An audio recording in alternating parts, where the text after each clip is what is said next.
नमस्कार, राम गुलाम online classes में आपका स्वागत है। मैं अतुल पाल। डीएलएड सेकंड सेमेस्टर के प्रथम प्रश्न पत्र वर्तमान भारतीय समाज और प्रारंभिक शिक्षा के अंतर्गत हम लोग अध्ययन कर रहे थे स्वतंत्रता के बाद शिक्षा आयोग। इसके पहले वाले क्लास में हम लोग मुदालियर आयोग यानी माध्यमिक शिक्षा आयोग के बारे में अध्ययन कर चुके हैं। उसके आगे आज हम लोग अध्ययन करेंगे भारतीय शिक्षा आयोग। इसको अन्य नाम से भी क्या कहते हैं उसकी भी चर्चा कर लें। भारतीय शिक्षा आयोग को राष्ट्रीय शिक्षा आयोग भी कहते हैं, कोठारी आयोग भी कहते हैं।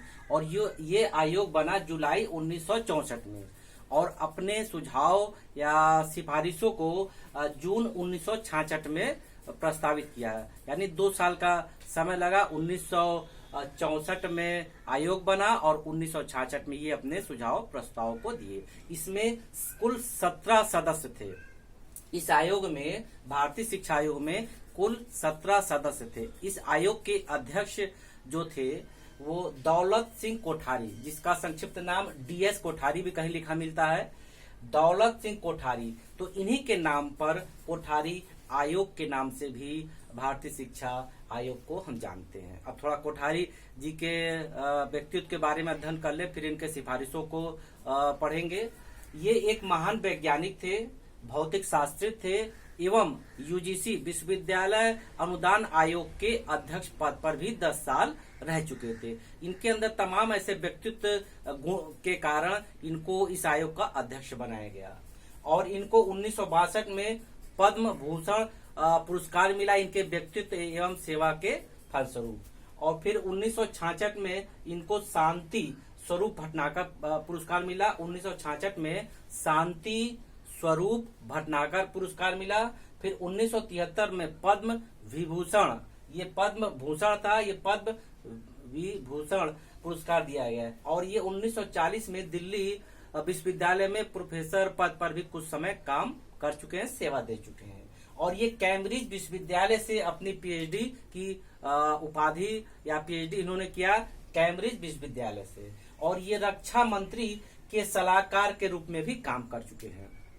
अब ये जवाहरलाल नेहरू जो भारत के पहले प्रधानमंत्री थे, जो उन्होंने विज्ञान नीति बनाई थी, उससे कुछ सदस्य थे, उसमें कोठारी भी थे। इनके साथ भाभा और रमन, जो सीवी रमन, जो हमारे देश के महान वैज्ञानिक में गिनती होती है, उनके साथ ये सेवा कर चुके, काम कर चुके हैं।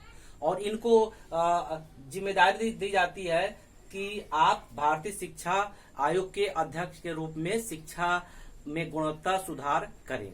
और इनको कहा जाता है कि शिक्षा में गुणवत्ता के लिए शुरुआती में उच्च शिक्षा पर जो देने का कहा गया, लेकिन जब ये शिक्षा के परिस्थिति का अवलोकन करते हैं तो ये इनको लगता है कि शिक्षा में उच्च शिक्षा में सुधार की आवश्यकता नहीं है।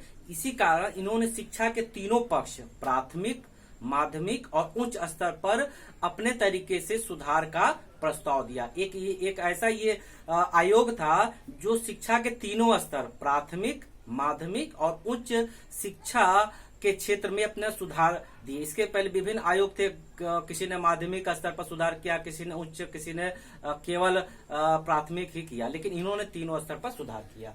और इन्होंने अपने आयोग में शिक्षा पर विचार के लिए ये ऐसी शिक्षा चाहते थे जो राष्ट्रीय ना हो के अंतर्राष्ट्रीय शिक्षा हो। तो उस संबंध में ये ऐसे सलाहकार या शिक्षा शास्त्रियों को अपने टीम में, अपने आयोग के सदस्य के रूप में रखे जो उनको अंतर्राष्ट्रीय स्तर पर भी अच्छे बहुमूल्य विचार दे सके। उसके अंतर्गत इन्होंने फ्रांस, जापान, ब्रिटेन, अमेरिका, रूस जैसे देशों से शिक्षा शास्त्रियों को अपने आयोग में आमंत्रित किया एवं रखा कि आप भी शिक्षा के संबंध में हमारे देश में सलाह दीजिए कि हम अपने देश में शिक्षा के विकास में गुणवत्ता सुधार किस प्रकार लाएं। और इस प्रकार हम कह सकते हैं जो निकल के बातें आएंगी वो स्वाभाविक रूप से अनमोल होंगी। जो इन्होंने महसूस किया 2 साल बाद, जो इन्होंने प्रस्ताव दिया और उस प्रस्ताव पर जो उनके विचार या सिफारिश उन्होंने किया और क्या बात की आगे हम लोग चर्चा करते हैं। और ये भी बता दें कि इनके यानी कोठारी आयोग के सिफारिश के फलस्वरूप 1968 में हमारे देश की पहली राष्ट्रीय शिक्षा नीति भी बनी। उसको आगे चर्चा करेंगे। देखते हैं इन्होंने क्या सिफारिश किया। इन्होंने कहा, और इनका जो विचार था कि भारत का भविष्य कक्षाओं में आने वाला है, क्लासों में, अर्थात भारत का भविष्य कक्षाओं में आने वाला है कि हमारे देश में जो भावी भविष्य बनाने वाले हैं, या हमारे देश का भविष्य या हमारे देश का भावी नागरिक जो विभिन्न रूपों में आता है, वैज्ञानिक के रूप में आता है, लेखक के रूप में आता है, टीचर के रूप में आता है, आदि रूप में आता है, उनका निर्माण कक्षाओं में होता है। क्योंकि बच्चे कोई भी हो, किसी क्षेत्र में जाएं, अध्ययन तो करते हैं। जब अध्ययन करेंगे तो कक्षा में योग्यता आएगी और उनको हम निखारेंगे तो वो जिस क्षेत्र में अच्छे रहेंगे, निपुण रहेंगे, उस क्षेत्र में जाकर के नाम करेंगे। इसीलिए उन्होंने कहा भारत का भविष्य कक्षाओं में आने वाला है। और इन्होंने अपने रिपोर्ट में किन किन बातों पर जोर दिया उसकी चर्चा करते हैं। इन्होंने कहा प्राथमिक, माध्यमिक और उच्च शिक्षा पर सुधार की आवश्यकता है। शिक्षा का अवलोकन किया और कहा कि सिर्फ उच्च पर नहीं करेंगे विचार, हम प्राथमिक स्तर पर, माध्यमिक स्तर पर और उच्च तीनों स्तर पर सुधार करेंगे। मान लीजिए उच्च शिक्षा में सुधार करें, हम चाहते हैं व्यावसायिक हो, तकनीकी हो, माध्यम ये हो, आदि हो। अगर बच्चा शुरू से नहीं जानता, प्राथमिक और माध्यमिक स्तर पर इन बातों को जानता ही नहीं है, तो सीधे उच्च में हम वो पाठ्यक्रम रख देंगे तो क्या होगा, उसको बाधा आ जाएगी बीच में।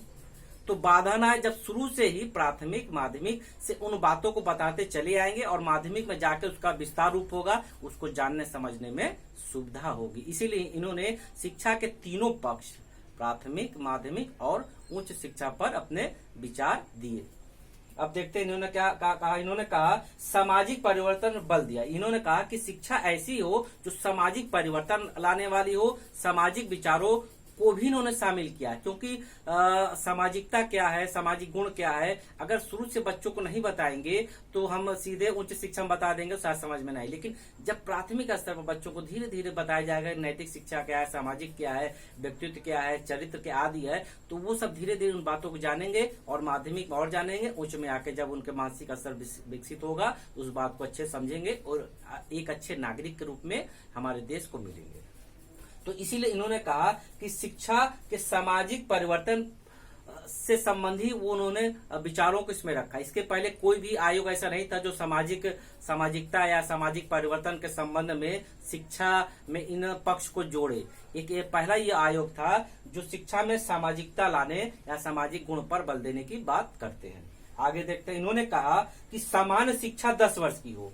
बच्चों की जो समान शिक्षा हो 10 वर्ष की हो, उसके पास 10+2+3 की शिक्षा हो, यानी बच्चा 1 से 10 तक तो पढ़े ही समान शिक्षा, फिर उसके बाद 10+2+3 यानी कि इंटर, फिर स्नातक की परीक्षा हो।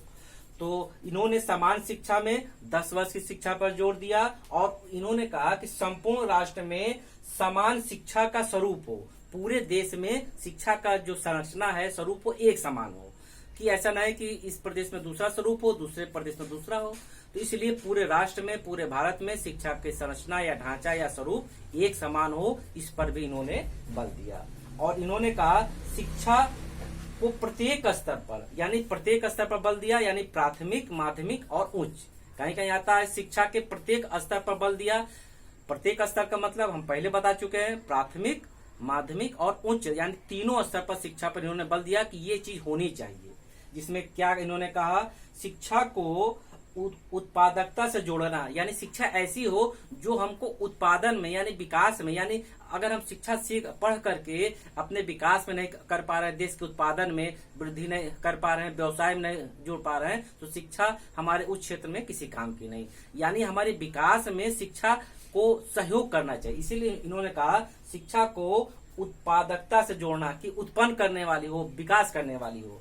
और इन्होंने कहा लोकतंत्र, यानी शिक्षा ऐसी हो जो लोकतंत्र पर भी ध्यान दे, यानी लोकतंत्र का मतलब जो जनतंत्र है, लोकतंत्र संबंधित जितनी बातें, गुण को भी शिक्षा में बताई जानी चाहिए कि बच्चा जाने लोकतंत्र क्या है। अब किसी सीधे बच्चे से पूछेंगे लोकतंत्र क्या है तो नहीं समझ पाएंगे, लेकिन शुरू से बताएंगे लोकतंत्र इसको कहते हैं, यही लोकतंत्र की व्यवस्था है, भारत में लोकतंत्र की व्यवस्था है, चुनाव से इत्यादि होते हैं, तो बच्चा धीरे धीरे जानते जानते जानेगा। इसलिए इन्होंने कहा शिक्षा में उत्पादकता जोड़ना चाहिए, शिक्षा में लोकतंत्र पर विचार करना चाहिए, बल देना चाहिए, राष्ट्रीय एकता, यानी शिक्षा स्तर पर हमको प्रत्येक स्तर पर राष्ट्रीय एकता संबंधी बातों को बताना चाहिए, जिससे हमारे देश में जो राष्ट्रीय एकता संबंधी जो बाधक तथ्य वो ना आए। बताना चाहिए कि राष्ट्रीय एकता में ये सहयोगी कारक है, ये असहयोगी कारक है, इसलिए हमको सहयोगी कारक पर विचार करना चाहिए और वही अपने अंदर आत्मसात करना चाहिए।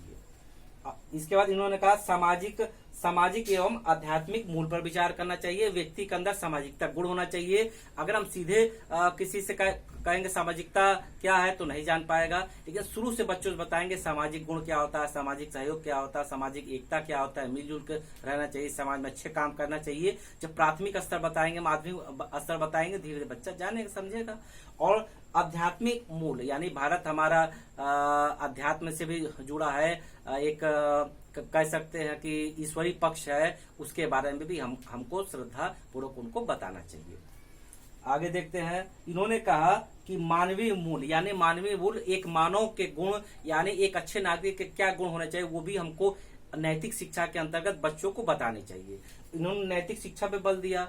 जैसा कि जानते हैं कि शुरू में नहीं था, लेकिन बाद में नैतिक शिक्षा पर भी एक पाठ्यक्रम या क्लास चलने लगा कि एक नैतिक शिक्षा विषय होगा जो बच्चों को नैतिक बातों को गुणों को बताएगा। बहुत से बच्चे नहीं जान पाते, शुरू में बताया जाता है कि ये नैतिक गुण है, नैतिक दायित्व है, हमको अच्छा आदमी बनना चाहिए, अच्छे गुण का विकास करना चाहिए, सामाजिकता लाना चाहिए, सहानुभूति रखना चाहिए, प्रेम से रहना चाहिए आदि। यानी हर स्तर पर इन बातों को इन्होंने शिक्षा पर देने पर बल दिया। और इन्होंने कहा आगे कि शिक्षा को रोजगार परक होना चाहिए, यानी व्यवसायिक करण होना चाहिए, यानी शिक्षा में रोजगार संबंधी पाठ्यक्रम को भी शामिल करना चाहिए कि हम शिक्षा लेने के बाद ये ना सोचे क्या करें। यदि हमको किसी कारण से जो हमारा उद्देश्य नहीं मिल पाता है, लेकिन हमारे पास जब ये गुण रहेगा रोजगार परक शिक्षा के रूप में जो हम एक विषय का चयन करते हैं, जिसमें कुशलता प्राप्त करते हैं, उस आधार पर हम आत्मनिर्भर हो सकते हैं, व्यवसाय अपना कर सकते हैं। इसलिए इन्होंने रोजगार परक शिक्षा पर भी बल दिया। और इन्होंने कहा तकनीकी शिक्षा पर बल दिया कि तकनीकी शिक्षा की भी बात होना चाहिए, व्यवस्था की बात होना चाहिए कि बच्चा तकनीक आधार पर भी जो उसको रुचि हो उस आधार पर उस विषय का अध्ययन करे, सीखे। और इन्होंने कहा कृषि विज्ञान संबंधी भी इन्होंने जोर देके कहा, क्योंकि उस समय जो दौर चल रहा था 1964 से 1966 के बीच में, और 1965 में भारत पाकिस्तान का युद्ध होता है, जिसमें आर्थिक रूप से भी कुछ समस्या का सामना करना पड़ता है, फसल इत्यादि संबंधी। तो इसी दौरान औद्योगिक क्रांति भी आई, जिसमें फसल उत्पादन संबंधी, हम औद्योगिक क्रांति नहीं, फसल उत्पादन संबंधी हरित क्रांति आई, जिसके कारण इस पर जोर दिया गया, उसका एक अलग विषय वस्तु है। तो इसलिए इन्होंने कहा कृषि विज्ञान संबंधी भी हमको हरित क्रांति में उस सहयोग देगा कि भारत एक कृषि प्रधान देश है। अब हम कृषि विज्ञान संबंधी भी बातों को बच्चों को बताएंगे। और इन्होंने कहा शिक्षक के प्रशिक्षण पर भी बल दिया, क्योंकि शिक्षक एक सच्चा मार्गदर्शक होता है, बच्चों को दिशा देने वाला होता है। यदि उसका आकर्षक वेतन नहीं होगा, महंगाई भत्ते के हिसाब से वेतन नहीं होगा, अन्य सेवा शर्तें नहीं होंगी, तो वो कैसे उसको शिक्षा दे पाएगा। लेकिन जब मानसिक रूप से शिक्षक संतुष्ट होगा कि जो भी वेतन है वो महंगाई के हिसाब से ठीक है, उसका जीवन परिवार चल रहा है, सब कुछ ठीक है, तो वो आगे अच्छे से काम करेगा। इसलिए उन्होंने शिक्षक के प्रशिक्षण और वेतन संबंधी बातों पर भी जोर देने को कहा कि जो उसका वेतन हो वो उस समय के हिसाब से हो, और उसको प्रशिक्षण की आवश्यकता, यानी जैसे समय डीएलएड बीएड आदि प्रशिक्षण है, उसी प्रकार इन्होंने कहा शिक्षक को प्रशिक्षण भी देना चाहिए कि शिक्षक शिक्षा संबंधी जो बातें होती हैं, गुण, उसको सीखे, यानी सीधे क्लास में ना जाए, और टीचर बनने से पहले प्रशिक्षण जब प्राप्त करके जाएगा तो वो परफेक्ट टीचर बन के जाएगा, उसके गुण का विकास होगा। जैसे कि हम देखते हैं कि अगर किसी को सीधे क्लास में भेज दिया जाए, अगर अनुभव ना हो पढ़ाने का, तो बड़ी दिक्कतें आती हैं। लेकिन अगर वो प्रशिक्षण लिया हो या उसके अंतर्गत इंटर्नशिप जैसे होता है डीएलएड और बीएड में किए हो, तो प्राथमिक विद्यालय या अन्य विद्यालय में शिक्षण कार्य किए हो, तो पढ़ाने संबंधी जो भी समस्या आती है, संकोच, हिचक आदि व्यवस्था होती है, वो भी दूर हो जाती है। इस प्रकार हम देखते हैं कि कोठारी आयोग ने इन बातों पर जोर दिया। इसके आगे जो इन्होंने त्रिभाषा आदि पर भी बात की है, इसको अगले क्लास में चर्चा करेंगे। आइए हम लोग देखें क्या हम लोग ने सीखा। आज हम लोग जाने कि भारतीय शिक्षा आयोग को अन्य किस नाम से जानते हैं, राष्ट्रीय शिक्षा आयोग या कोठारी आयोग। इसके अध्यक्ष कौन थे? दौलत सिंह कोठारी। ये क्या थे? वैज्ञानिक थे, यूजीसी के अध्यक्ष पद पर थे, भौतिक शास्त्री आदि थे। कोठारी आयोग कब बना? जुलाई 1964 में बना और अपने प्रस्ताव को जून 1966 में दिया, यानी 1964 से 1966। और इन्होंने किस शिक्षा पर बल दिया? प्राथमिक, माध्यमिक और उच्च शिक्षा पर बल दिया। इस प्रकार हम देखते हैं, और इन्होंने शिक्षा में सामाजिक परिवर्तन भी बल दिया। इस प्रकार हम देखते हैं कोठारी आयोग ने निम्नलिखित बातों पर ध्यान दिया। अब इसके आगे वाले क्लास में इनके अन्य प्रस्तावों का अध्ययन करेंगे।